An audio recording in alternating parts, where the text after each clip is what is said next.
So this practice is really all about like being kind to yourself when you feel inadequate or you failed or you've made a mistake. And we know that this practice of what's called self-compassion, and that means being kind to yourself when you fail or feel inadequate, actually leads to higher performance and more motivation and more confidence.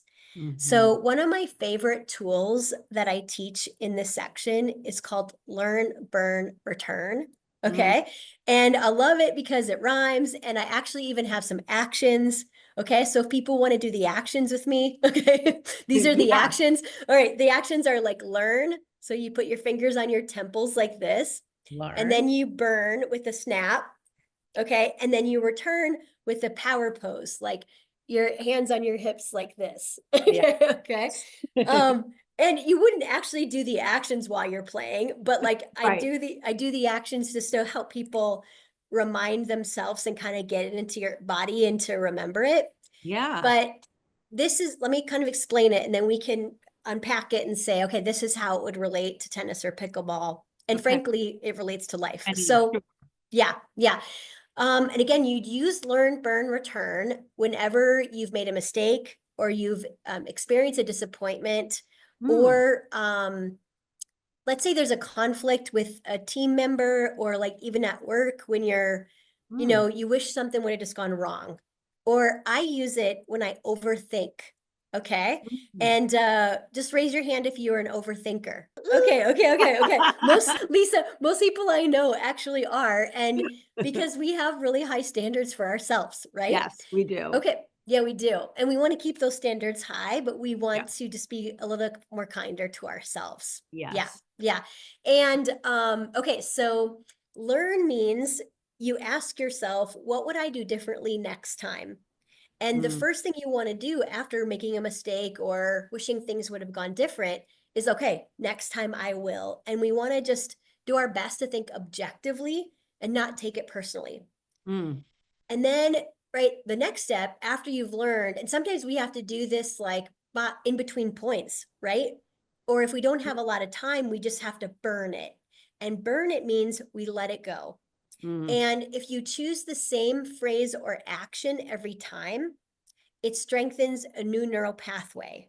Okay, Yes. so I would say like I'm a recovering overthinker because again, I use learn, burn, return, right?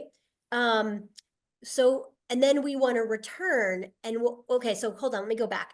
The burn is where we choose the same phrase or action. And Okay. so you might, for example, literally brush your shoulder. You might, I actually snap and I say that fast. You might want to just say shake it off or let it go. Or Mm. I have this football player that I've worked with for a super long period of time, where in a playoff game he pretended to flush a toilet like Yes, this. I read that in your book. Did you read it? Okay. I And did. Great. the best part was an ESPN reporter saw him do this, and afterwards, asked him like, what was this action you made? And he was like, well, I pretended to flush a toilet. And then the next day in ESPN, there was this headline that said, Adam Thielen, or no, mental coach taught Adam Thielen how to flush his mistake, so I'm like, that's how I get headlined in ESPN. You just never know You when it's never going to know. happen. Flushing a toilet. But the point is that you choose an action or a phrase to let it go. And Yeah. then return means you build yourself back up. You check your body language, stand tall, remind yourself like you're a great player. You know what you're doing. And most people, honestly, they don't have a system to let things go. And they tend to ruminate and then think Yes. of the past point, Yeah. instead of being really where they are in the moment. And so the quickly that you can move on, the more you're in the present moment and you're able to like reset. And this Mm. can be important even in, like Daily our life. work, our daily life, an interaction we have with a family member that didn't go so great. Yeah. And then what happens if we don't move on quickly, we just ruminate, and we create problems that aren't even there. And then we create issues with relationships that, you know, because we didn't move on quickly, we're just still thinking about it, and we create barriers without even realizing it. Absolutely. There's two things I'm thinking about here. But the first I would say is what's called a contingency plan. And what the research actually shows is in moments of really high pressure and high stakes, like for example, I mean, the Olympics, and maybe I'm not going to perform at the Olympics, but Yeah. probably people who are listening might not. But there's maybe a moment that is really important to you, right? That you want to do really well in, or it could be a big presentation at work, or you're throwing a birthday party for your granddaughter and you want to, crush it. So when we feel pressure, we tend to be focused on the outcome. For example, three things happen when we experience pressure. The outcome is important to us. Okay. The outcome is uncertain, and we feel judged by the outcome. Like we feel responsible by the outcome. And notice like all three of those statements are all outcome focused. Yeah. So we want to stay focused more on like the small things we can do. What in sports psychology, what we call is the process, right? And that helps like reduce pressure. And so one thing that you can do is when there is a moment where you want to do really well, write out a few things that could get you off your game. Okay. And like, for example, I write them in my workbook as like imperfection 1, imperfection 2, imperfection 3. And I call them an imperfection because sometimes when we have really high standards for ourselves and we want to do really well, we expect everything to go perfect. Like we want to control everything, which, as humans, we can't control everything, so we have this need to control. But I call them imperfections. So write those out and then write out your planned reaction or strategy. I think it's their ability to stay in the present moment and to be in the moment that they're in and to really discipline their focus to do that. In my book, there's a chapter on pressure. And I talk about just what I love about the book is it's really short, easy to read chapters. And so, that's how I want to read a book, where I can like totally very take easy. 10 minutes and then pick it up tomorrow and read another, Yeah. but it's really like tool based and really focused on like how. And so in the pressure chapter, I talk about this tool called Pop the Pressure. Yes, I love that. Okay, awesome. Your And video on it. Yeah. did you see my video? Okay, awesome. And it's just an acronym for 3 things you can do to release pressure, and kind of get back to the moment and train your mind. So P stands for take some power breaths. Like take a breath. If you can, count with the breath. Because if you can count with the breath, like 4 counts in, hold for 4, out for 4, that actually the counting relieves, like you can't think about 2 things at once, right? So you can't think about like the outcome or whatever you're stressed about at the same time you're counting. So take some power breaths, like calm your body, get back to center.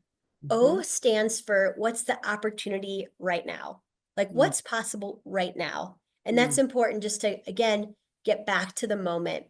And then the third P is a process. So this is all about like, okay, what can I do right now to focus on the small things? And sometimes like, let's say you're working on a really big project and it can be really overwhelming. And it's like, oh my gosh, I have to do all of these things to get this done. And that can be paralyzing for people. And then they don't make any progress. So take a breath. What can you do right now to get started? And then focus on these small steps, the process to move forward. And that's what I would say, like the best do differently is they can really manage their emotions and their mind in the moment, even in moments that are really important to them, when the stakes are high. But again, if you focus on like what's going to happen next, you're going to be toast. What is interesting is anxiety is a negative interpretation of energy. And so what's important is that what makes anxiety is our interpretation of how we feel. And we can decide how we want to interpret how we feel differently. So for example, think about like a big match you have coming up or a match you're really excited about. Your heart might race. You might feel just some jitters, right? Maybe it's even a little hard to kind of think straight because you're so excited. Yeah. Those same things that happen in your body happen when you're anxious. It's Mm, just your interpretation. Are you excited? Or are you anxious?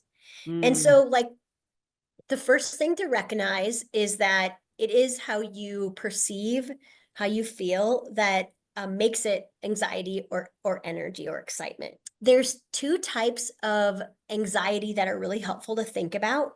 One is called cognitive, and this is kind of like neck up. This is like the thoughts that create your anxiety. Like, I'm not good enough. What if mm, I screw up? This is going to be really hard. I'm playing so and so, and they're so much better than me, right? yeah. Those are all cognitive. And then you have anxiety kind of neck down. And this Mm, is like what's called somatic anxiety. And mm, this is, again, heart rate increasing, maybe, sweaty palms.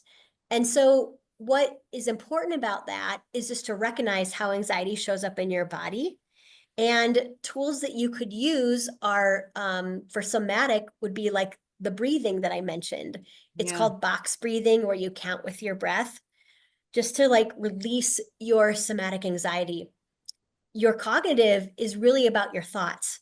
And I would tell you to use the tool, the truth meter. Yeah. Like, is that thought even true? Is Mm, so and so actually even better than me? Is yeah. that really thought really serving me? No. Okay, what would be better to focus on right now? More empowering. And typically it's more about thoughts around us, how Mm, we want to do.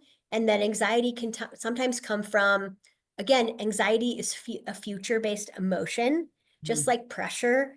And this is helpful because we tend to feel anxiety when we're focused on the future. So yeah. getting back to the moment is really important. Yeah, and grit is defined as having passion and perseverance for your very long-term goals. That's how it's defined in the research, first defined by a woman named Angela Duckworth. Mm, And so in one of my books called Beyond Grit for Business, I gave 5 ways you can develop your grit. Okay, so I'll yeah. share with you now. Number one is goals. So Mhm, what is it that you really want long term and short term? And actually, writing those down is powerful. We all need goals to keep thriving. yes. Number two is your purpose, and your purpose fuels your grit. So why are you here? Mhm, What difference do you make? Why do yeah. you do what you do?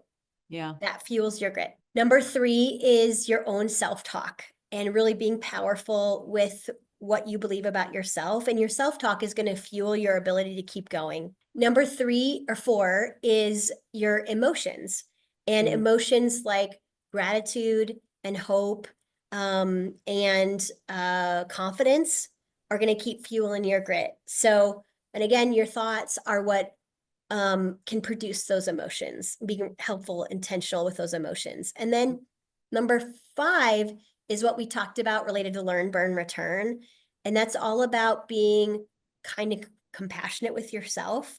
mm, And self-compassion is actually what fuels grit. So being kind to yourself when you feel inadequate or fail, or things aren't perfect, and just softening that inner voice, mm, remembering that like everyone suffers with something, right? yeah. And being really kind to yourself is really key to keep going.